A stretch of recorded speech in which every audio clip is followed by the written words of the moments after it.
தற்போதைய அண்மை தகவலை பார்த்துக் கொண்டிருக்கிறோம். தூத்துக்குடி மாவட்டம் கோவில்பட்டி சிறுவன் மர்ம மரணத்தில் குற்றவாளிகளை நெருங்கிவிட்டதாகவும் டிஎன்ஏ அறிக்கை வந்த பிறகு இன்று அல்லது நாளைக்குள் மரணத்தின் மர்மம் விலகும் என மாவட்ட எஸ்பி தெரிவித்திருக்கக்கூடிய அண்மை தகவலை பார்த்துக் கொண்டிருக்கிறோம்.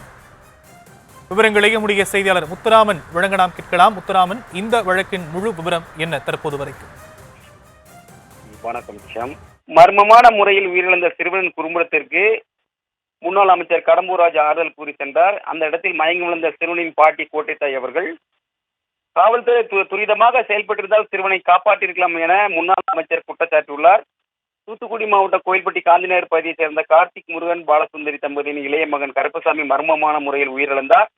4 நாட்கள் ஆகி போலீசார் இன்னும் குற்றவாளிகளை கண்டுபிடிக்க முடியவில்லை. இந்த சூழ்நிலையில் முன்னாள் அமைச்சர் கோயில்பட்டியின் சட்டமன்ற உறுப்பினருமான கடம்பூராஜ் கார்த்திக் முருகன் பாலசுந்தரி தம்பதியை தற்போது சந்தித்து ஆறுதல் கூறி வருகிறார்.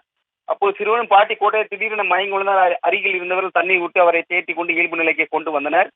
இதையடுத்து முன்னாள் அமைச்சர் இந்த கடம்பூர் ராஜ் அவர் செய்தியாளர்களுக்கு கூறுகையில், காவல்துறை துரிதமாக செயல்பட்டிருந்தால் கருப்பசாமியை உயிரோடு மீட்டிருக்கலாம். போதைப் பொருட்களால் தமிழகம் முழுவதும் சட்டம் ஒழுங்கு சீர்குலைந்து போய்விட்டது. உயிரிழந்த சிறுவனின் குடியிருக்கும் பகுதியில் போதைப் பொருட்கள் விற்பனை செய்து அதிகமாக நடைபெற்றுள்ளது.